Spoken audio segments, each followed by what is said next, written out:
하나님께서 우리에게 주신 말씀 사도행전 3장 1절에서 10절까지 말씀입니다. 1절에서 10절 조금 길어서 한 절씩 번갈아 가면서 교독하도록 하겠습니다. 1절부터 10절까지 말씀 제가 먼저 읽고 그 다음에 우리 여기 계신 성도님들이 한 절 읽고 하도록 하겠습니다. 제9시 기도 시간에 베드로와 요한이 성전에 올라갈새 나면서 묵고게 된 이를 사람들이 메고 오니 이는 성전에 들어가는 사람들에게 구걸하기 위하여 날마다 미문이라는 성전문에 두는 자라. 그가 베드로와 요한이 성전에 들어가려 함을 보고 구걸하거늘 베드로가 요한과 더불어 주목하여 이르되 우리를 보라 하니 그가 그들에게서 무엇을 얻을까 하여 바라보거늘 베드로가 이르되 은과 금은 내게 없거니와 내게 있는 이것을 내게 주노니 나사렛 예수 그리스도의 이름으로 일어나 걸으라 하고 오른손을 잡아 일으키니 발과 발목이 곧 힘을 얻고 뛰어서서 걸으며 그들과 함께 성전으로 들어가면서 걷기도 하고 뛰기도 하며 하나님을 찬송하니 모든 백성이 그 걷는 것과 하나님을 찬송함을 보고 그가 본래 성전 미문에 앉아 구걸하던 사람인 줄 알고 그에게 일어난 일로 인하여 심히 놀랍게 여기며 놀라니라. 아멘. 예수 그리스도를 아는 지식을 사모하는 모든 분들을 축복합니다. 하나님은 말씀을 통해서 당신을 계시해 주셨습니다. 그래서 하나님이 어떤 분이신지 그리고 이 세상에 일어나는 모든 일들의 해결책은 어떻게 하나님께서 풀어가시는지 그리고 하나님이 결국에 우리를 어디로 향하게 하시는지 알려주셨습니다. 하나님의 흐름을 아는 사람에게 주신 은혜는 바로 이것이십니다. 우리는 이 죄된 세상에서 여전히 살고 있기 때문에 계속 아이들에게도 가르치는 드림스타 아이들에게도 가르치는 것이기도 한데 배드와 굿뉴스를 분별할 수 있습니다. 배드라 하면 현실에 나타난 현실은 이래 이 죄된 세상이 만들어낸 현실은 이런데 하나님은 이렇게 하나님의 가능성을 풀어가셔. 왜냐하면 그렇게 말할 수 있는 근거는 하나님은 신실하시기 때문입니다. 하나님은 변함없으시기 때문입니다. 그래서 우리가 살 수 있는 길로 매일매일 말씀을 보내시사 위험한 지경에 건지시고 그리고 돕는 은혜를 우리에게 허락해 주십니다. 그래서 매 순간 우리가 해야 할 믿음의 응답은 바로 순종하는 겁니다. 순종하는 것이 우리에게는 필요합니다. 계속해서 기독교 세계관에 대해서 우리가 살펴보고 있죠. 이 중에 저희가 세 번째 단계에 대해서 보고 있습니다. 잘 들리시죠? 네, 지금 제 소리가 묻히는 것 같아가지고 깜짝 놀랐습니다. 네, 이 중에 하나님 나라가 임한 구원에 대해서 살펴보고 있습니다. 구원의 렌즈로 보다 보면 이게 다른 메시지구나. 이게 세상에서 다 그것이 진리라고 말하면서 견고하게 만들어놓은 메시지구나 라는 것을 우리가 알 수 있습니다. 우리가 지난 시간에 자연주의에 대해서 살펴봤죠. 자연주의 오기까지의 과정을 살펴봤습니다. 그리고 이거는 우리가 살고 있는 모든 인간이라면 한 번쯤은 다 겪어보고 있고 영향을 받고 있는 것이기 때문에 반드시 분별해야 되는 부분이기도 합니다. 세계관의 흐름을 우리가 지난 시간에 한번 살펴봤는데 먼저 하나님이 모든 것을 창조하셨다. 하나님이 아니더라도 신이 모든 걸 창조했어 라고 하는 유실론에서 이제 시작이 됐죠. 유실론에서 시작이 됐고 하나님이 모든 걸 창조하셨지 여기서 끝난 게 아니에요. 사람들이 점점 생각해 보니까 하나님이 모든 것을 창조하셨고 당신의 질서대로 운영 체계대로 이미 다 그렇게 프로그래밍이 되어 있다면 굳이 하나님이 간섭 안 하셔도 되잖아 라고 생각하기 시작한 거예요. 그래서 유실론에서 이신론으로 떨어집니다. 이신론으로 발전이 되면서 하나님은 저기 계세요. 어차피 하나님 만드신 거 제가 인정할게요. 인정하는데 이제 하나님이 다 알아서 프로그래밍 했으니까 알아서 질서 정연하게 움직일 거예요. 이신론으로 가고 그게 이제 자연주의로 갑니다. 자연주의라 하면은 이제 하나님은 없어도 돼. 하나님은 없어도 되고 왜냐하면 여기 안에서 운영 체계가 이미 다 있기 때문에 그 운영 체계 안에서 그 프로그래밍 된 거 되고 그냥 설명서대로 잘 그냥 맞춰가기만 하면은 모든 것은 다 풀어질 거야라고 생각하는 게 자연주의입니다. 그러다 보니까는 여기서 하나님이 떨어지다 보니까 가장 중요한 게 무엇이냐면 인간이에요. 인간이 생각하는 거, 이성, 경험 이걸 가지고 이 안에서 풀어가려고 하는 그런 모습을 보이고 있습니다. 그래서 자연주의는 어떻게 생각하시면 되냐면 박스 안에 살고 있는 세상입니다. 닫혀진 질서 체계입니다. 그래서 외부 개입을 절대로 용납하지 않습니다. 이미 이 자체가, 이 박스 안에 있는 자체가 완벽하기 때문에 어떤 도움이 필요 없습니다. 이 안에서 정해진 기준으로 살면 됩니다. 이게 어떤 거냐면 우리도 계속 가지고 있는 거죠. 우리도 의식하지 못하는데 이런 모습으로 살아가는 게 우리에게 매우 익숙합니다. 예를 들면서 내 생각대로, 내 계획대로 되지 않으면 굉장히 불안해합니다. 내가 만들어 놓은 그 통제 아래 사람들이 이렇게 해줬으면 좋겠고 이렇게 하기를 원하는데 그렇게 하지 않으면 화가 나고 분노가 일고 그리고 이해하지 못하는 그런 모습을 볼 수 있습니다. 이해되고 수긍되어야지만 받아들이는 모습을 볼 수 있죠. 여기에는 절대 우연이라고는 틈탈 수 없죠. 뭐 예를 들어서 갑자기 저희 주차장 공사를 하게 됐어요. 중차장 이렇게 대들이 아시바라는 대들을 지금 대고 있는데 저희가 이제 천막을 칠 수 있게 지금 그 공사를 하고 있는 거예요. 아이들이 햇볕에서도 잘 재미지게 놀 수 있게, 타지 않고 놀 수 있게 그 작업을 지금 하고 있거든요. 그걸 갑자기 어제 결정이 돼서 오늘 새벽부터 부랴부랴 막 하기 시작한 거예요. 그러면 제가 이렇게 만들어 놓은 오늘 일렬의 계획들이 있죠. 이 교회 안에서. 그게 지금 막 다 엉클어지니까 그럼 저는 어떡할 거예요? 네? 막 불안해서 막 눈동자 흔들리고 약간 멘탈 나가려고 하고 그런 모습에 갖고 있는 거예요. 이게 바로 자연주의입니다. 이 틀 안에서 내 자녀도 내 가족도 우리 공동체도 내 계획도 다 돼야 돼. 이렇게 만들어 놓고 안 되면 굉장히 힘들어하고 어려워하고 하는 모습을 우리는 경험을 하죠. 이렇게 살아가려고 아둥바둥합니다. 내가 짜놓은 계획대로 살려고 아둥바둥하다가 항상 우리는 경험하죠. 뭘 경험합니까? 내가 계획한 대로 되지 않는다는 거. 그리고 저 사람이 내 마음대로 되지 않는다는 거. 아무리 노력하고 해봐도 전혀 생각지 못했던 방향으로 흘러가는 게 우리들의 모습입니다. 그래서 사람들이 자연주의 쪽으로 생각을 하다가 점차 이걸 발견한 거예요. 아무리 가둬두려고 해도 가둬지지 않네. 여기에서 이제 살짝 멘붕에 빠진 거예요. 이 땅에 사는 인간이라면 이건 반드시 경험하고 고민하게 되는 부분입니다. 이거에 대해 고민한 사람들의 흔적들이 진짜 많습니다. 몇 가지 이제 세 가지 예를 들려고 말씀을 드리는데 베르나르 베르베르라는 작가가 있어요. 혹시 아세요? 그 사람이 쓴 뇌라는 책이 있습니다. 되게 오래된 책이거든요. 제가 한 20년 전에 읽었던 책인데 지금은 뇌과학이 굉장히 발전이 많이 됐잖아요. 근데 그전에는 그 뇌에 관련된 연구가 그렇게 많지 않았던 때에 이 뇌라는 소설을 썼어요. 근데 여기서 이 작가가 어떤 거에 되게 초점을 맞추냐면 마르탱이라는 사람이 있는데 이 사람이 교통사고가 난 거예요. 소설에. 교통사고 나서 전신이 마비가 됐습니다. 마비가 됐는데 움직일 수 있는 거는 눈꺼풀이에요. 눈꺼풀. 눈꺼풀가 깜빡깜빡 하는 거예요. 근데 여기서 핀처 박사라는 사람이 등장하는데 눈꺼풀을 깜빡깜빡 하는 거 보니까 이게 시신경이 살아있는 것 같은데? 라고 생각을 한 거예요. 그래서 거기를 검사를 해봤죠. 근데 시신경이 살아 있었습니다. 그래서 뇌의 시신경과 컴퓨터를 연결을 해요. 연결해서 뇌가 이게 눈꺼풀 깜빡깜빡하고 이 뇌에서 생각하는 거를 컴퓨터에서 이제 텍스처로 쫙쫙쫙 나와요. 그러니까 말하지 않고 움직이지 않더라도 이 사람은 이 몸에 갇혀 있지 않죠. 생각하고 상상하는 거는 이 몸을 뛰어넘어서 이 컴퓨터가 그거를 텍스트로 다 얘기를 해주고 자기 의사 표현을 합니다. 뭐 영화에서도 이런 얘기가 있죠. 트루먼 쇼라고 보셨잖아요. 거기서 짐 캐리가 나오는 영화인데 여기도 마찬가지로 뭘 얘기합니까? 주인공이 갇혀진 세계가 전부인 줄 알고 살죠. 그게 당연하다고 사는데 점점점 살아보다 보니 이 세계가 만들어진 세계가 아니야? 라고 이 사람이 인지하기 시작합니다. 그래서 스스로 의지적으로 만들어진 세계를 박차고 그 너머에 있는 세계로 가는 걸 볼 수 있습니다. 우리는 본능적으로 아무리 내가 가둬놓으려고 해도 그 내가 가둬놓은 바운더리 너머를 생각하는 게 우리에겐 본능이고 되게 자연스러워요. 저희 드림스타에서 포로 귀환 시대를 지금 아이들하고 스토리텔링 하고 있거든요. 여기서도 마찬가지로 이런 고백을 한 이방 나라 왕이 있습니다.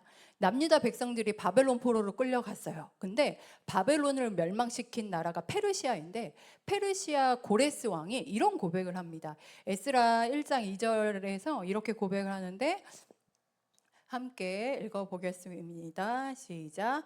바사왕 고레스는 말하노니 하늘의 하나님 여호와께서 세상 모든 나라를 내게 주셨고 나에게 명령하사 유다 예루살렘에 성전을 건축하라 하셨나니. 바사왕 페르시아입니다. 페르시아 왕 고레스가 뭐라고 얘기하냐면 하늘의 하나님이 여호와께서 세상 모든 나라를 내게 주셨다. 내가 잘해서 내가 열심히 해서 내가 이만큼 이뤘어 라고 얘기하지 않아요. 이거 하나님이 이렇게 주셨구나. 이건 무슨 얘기냐면 지금 이스라엘 백성들이 믿는 하나님을 믿는다는 얘기가 아니라 내가 열심히 하는 것 넘어서의 운이 따른다라는 걸 이 사람이 인지를 한 거예요. 인지를 하고 내가 열심히 하는 너머에 신적 도움이 있구나라는 것을 이 사람이 감지를 합니다.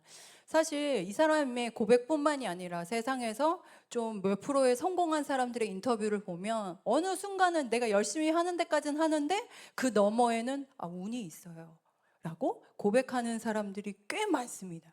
그러니까 우리의 삶에서는 내가 아무리 열심히 하고 내가 계획을 세우고 내 바운더를 만들어도 그 너머에 어떤 것이 있다라는 것을 매 순간 우리는 경험하게 됩니다. 그건 무엇을 말할까요? 우리는 우리 상자에 갇혀있는 존재가 아닙니다. 그리고 이렇게 고백을 할 수밖에 없는 거죠. 보여지는 세상이 다가 아니구나. 내가 만든 세상이 다가 아니구나. 너머에 더 크게 움직이는 것이 있구나. 이것을 깨닫고 겸손히 인정하는 순간 그러면은 어떤 일이 벌어질까요? 내 세계에서 벗어나서 나를 조금 더 객관적으로 보게 되고 이제 주변을 보기 시작합니다. 이 가운데 오늘 한 가지 메시지를 함께 나눕니다. 이거에 대해서 또 믿음의 응답을 엄청 했던 사람에 대해서 저희가 좀 보려고 하는데요. 오늘 한 가지 메시지는 부활의 주님이 나를 뛰어넘을 수 있게 한다라는 겁니다. 나를 뛰어넘을 수 있는 거는 오직 부활의 주님밖에 없습니다. 왜냐하면 부활의 주님은 구원자로 오셨죠. 구원자로 오신 게 바로 부활의 주님입니다.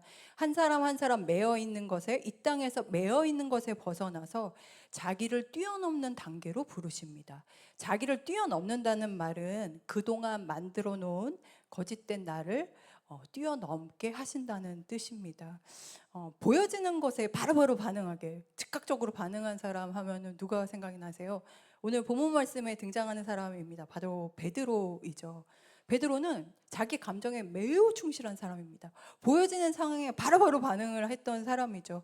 가령 성경에 예를 들어서 예수님이 너무 좋아가지고 막 바다에 그냥 바다 위 걷겠다고 막 뛰어내리기도 했었고, 그리고 예수님이 체포되던 그 당시에 어떤 종의 귀를 잘랐던, 충동적으로 확 잘랐던 적도 있었고, 그리고 사람들이 막 추궁하니까 예수님을 모른다고 저주하고 부인했던 때가 있었습니다. 이 사람은 보여지는 상황에 그냥 바로 반응하는 게 익숙한 사람이었고, 그렇게 만들어진 세상에서 그냥 반응하는 것이 당연하며 살았던 사람입니다. 그런데 보여지는 것에 충실해서 느껴지는 대로 그렇게 판단하고 행동했던 베드로에게 남은 것이 무엇이냐면 자신의 모습에서 오는 후회죠. 예수님을 결국은 부인하고 자책하고 후회하는 삶을 살아갑니다. 자신의 열심과 혈기대로 해봤더니 어떤 일이 벌어졌나? 안 되더라. 계속 실패하게 되면 어떤 일이 벌어질까요? 내가 계획을 열심히 세웠어요. 그리고 내가 잘 꾸려가려고 경영해 가려고 했는데 실패해. 뭔가 안 돼요. 그리고 자꾸 주변에서 내가 내 영역 벗어난 어떤 것 때문에 뭔가 자꾸 안 되고 답답하는 일들이 벌어져요. 그러면 인간은 그 다음 단계로 어떻게 가게 될까요? 허무주의에 빠지게 됩니다. 내가 노력해도 안 되네. 무기력에 빠지고. 그래서 되게 자연스럽게 유신론에서 이신론으로, 그리고 자연주의에서 이제는 허무주의로 빠지게 됩니다. 허무주의는 여기에서 핵심 말은 이거죠. 모든 것이 무의미하다고 얘기를 합니다. 여기 계신 분들에게는 무기력이 있으세요? 아니면 내 인생에 의미가 없다라고 생각하는 부분이 있으십니까? 자연주의는 보여지는 게 되게 중요하죠. 물질이 되게 중요해요. 그래서 모든 것은 정해진 법칙대로 운영되기 때문에 그 법칙대로만 살면 된다고 생각했는데 그렇게 살지 못한다는 것을 이 사람들이 이제 사람들이 발견을 했죠. 근데 여기서 또 하나의 이제 고민이 되는 부분들이 생긴 거예요. 그럼 인간은 뭐지? 인간은 요 정해진 틀에서만 살 수 있는 게 아니라 끊임없이 상상을 하고 다른 생각을 하고 벗어나서 막 감정을 느끼고 하는데, 그러면 인간은 요 정해진 틀에서 부속품에 지나지 않지 않나? 인간은 부속품이야? 이런 생각을 하게 된 겁니다. 그리고 정해진 틀에서 너는 이것만 생각해, 이런 것만 생각해, 이런 것만 느껴라고 생각하는데 내가 그러면은 갖고 있는 욕구와 욕망은 잘못된 건가? 이런 고민을 하기 시작한 거예요. 나는 내 결정력이 있고 내 행동에 책임을 질 수 있는데 자꾸 주변에서 이야기하는 걸로만 내가 움직여야 하는가? 근데 나는 생각이 있는데, 그런데 그걸 제대로 풀어내지 못했을 때 오는 무기력, 허무감, 이런 것들 때문에 매우 힘들어했던 모습이 인간사의 흐름이고 모습입니다. 그 베드로도 마찬가지로 엄청난 실패를 한 거예요. 열심히 살았는데 엄청난 실패를 하다 보니까 이 사람에게도 그런 허무주의가 생겨났겠죠. 그런데 오늘 사도행전 말씀은 그 사람이 이 사람이 되었다라는 것을 사도행전에서 알려줍니다. 베드로의 오늘 말씀에서 크게 두 가지 모습을 볼 수 있는데, 베드로가 부활의 주님을 만나고 그가 뭐 자연주의든 허무주의에 빠지지 않고 자신의 신앙을 지키며 자신의 모습대로 살려고 했던 믿음의 행동이 있습니다. 그것을 함께 크게 살펴보고 이제 기도하는 시간을 갖겠는데요. 그것이 그를 지켜주는 매개체가 됐습니다. 먼저 첫 번째로 베드로에게 보여졌던 것이 무엇인지 한번 살펴보겠습니다. 사도행전 3장 1절에서 2절 말씀인데, 네, 함께 합독하도록 하겠습니다. 시작. 제9시 기도 시간에 베드로와 요한이 성전에 올라갈새 나면서 못 걷게 된 이를 사람들이 메고 오니 이는 성전에 들어가는 사람들에게 구걸하기 위하여 날마다 미문이라는 성전문에 두는 자라. 이렇게 얘기합니다. 성전에 보니까 태어날 때부터 걷지 못하던 사람이 구걸을 하고 있었대요. 구걸하고 있는 사람도 그냥 하던 대로 그렇게 살고 있었죠. 근데 베드로가 제9시 기도 시간에 성전으로 올라갔다고 전합니다. 여기서 알 수 있는 게 뭘까요? 기도 시간이 있었대요. 제9시 기도 시간. 기도 시간이라 하면 오후 3시를 말합니다. 요즘 시간으로 하면. 그러니까 이 사람이 습관적으로 기도하는 사람이었다라는 것을, 이렇게 변해 있었다라는 것을 볼 수 있습니다. 기도하러 올라가고 기도하려고 하나님의 시간을 내어드리는 루틴이 잡혀 있었음을 알 수 있습니다. 이 얘기는 뭘까요? 보여지는 대로 즉흥적으로 판단하던 사람이 이제 기도하는 시간에 하나님의 일하심을 듣는 훈련이 되어 있었다는 뜻이에요. 여기 계신 분들도 저도 마찬가지고 기도하면서 그런 싸움 많이 하지 않으세요? 만약 기도 5분 하십시오, 기도는 5분 해볼까 하면은 수만 가지 생각 다 들죠. 엉덩이 붙이면 막 엉덩이 들썩들썩 하잖아요. 왜냐하면 집에서 만약에 5분 동안 기도하자고 하면 집에 5만 가지 일들이 자꾸 생각납니다. 해서 할 수가 없어요. 이렇게 조금 한 문장 기도하다 잠깐만 저기 뭐 해야 되잖아. 그리고 이제 기도하면 잠깐만 저기 해야 되잖아. 엉덩이를 붙이고 5분을 기도하는 건 진짜 힘든 일이에요. 왜냐하면 내 당장 조바심, 내 당장 불안감이 나를 막 지배하기 때문에 그거에 끌려서 막 부랴부랴 합니다. 그래야 마음이 편하니까. 그런데 그런 조바심과 불안감을 다 뚫고서 그 영역만큼 하나님께 내어드리는 훈련이 되어 있었다라는 뜻이 됩니다. 그런 그가 그렇게 하나님이 내어드리도록 그렇게 하나님의 것을 내어드렸던 그가 예전에 없던 감각이 생깁니다. 바로 믿음의 습관이 믿음의 선택을 하게 되는데 3절에서 6절까지 말씀입니다. 함께 같이 읽어보겠습니다. 제 목소리가 잘 들리시죠?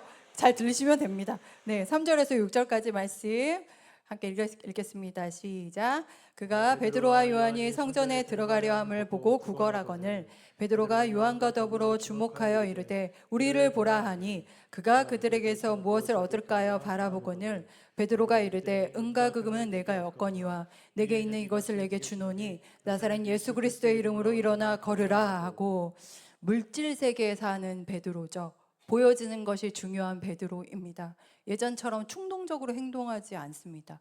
오히려 믿음의 행동으로 현재를 풀어갔는데 베드로가 가다가 구걸하는 날 때부터 걷지 못했던 사람들을 보는 거예요. 보는데 베드로가 이런 거죠. 저 보세요. 저 보세요. 저 보세요. 라고 얘기를 하더니 눈이 마주치는 순간 은과 금은 저에게 없습니다. 근데 내가 있는 거 당신에게 주겠습니다. 나사렛 예수 이름으로 일어나 걸으십시오 라고 했을 때 확 무슨 일이 일어나면은 7절 8절 말씀입니다.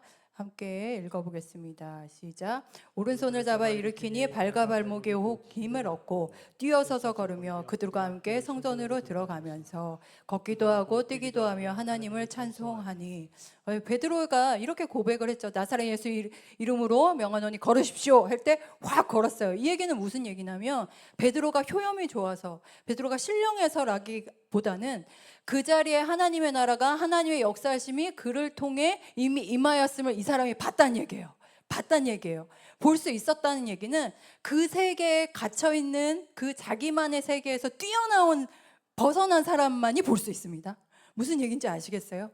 내가 정해놓은 테두리에서 벗어나야 그 정해놓은 테두리가 있다는 걸 인지하고, 그리고 그 너머에서 역사하신 하나님을 볼 수 있는 감각이 열려요.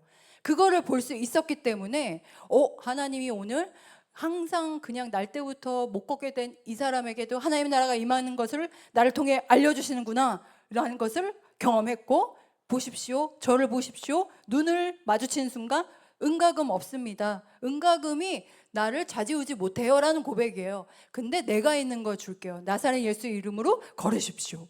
매어 있는 곳에서 벗어나서 걸으십시오 라고 하나님의 나라가 임한 거를 그는 믿음의 선포를 했을 뿐입니다.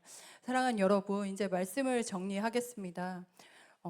나사렛 예수 그리스도의 이름으로 너에게 간다. 이 고백 쉽지 않습니다. 왜냐하면 우리는요 계속 살펴볼 건데요, 물질주의, 소비주의, 자본주의가 너무나 달콤하게 젖어서 살기 때문에 보여지는 것에 붙잡고 사는 게 우리에게는 너무 익숙합니다.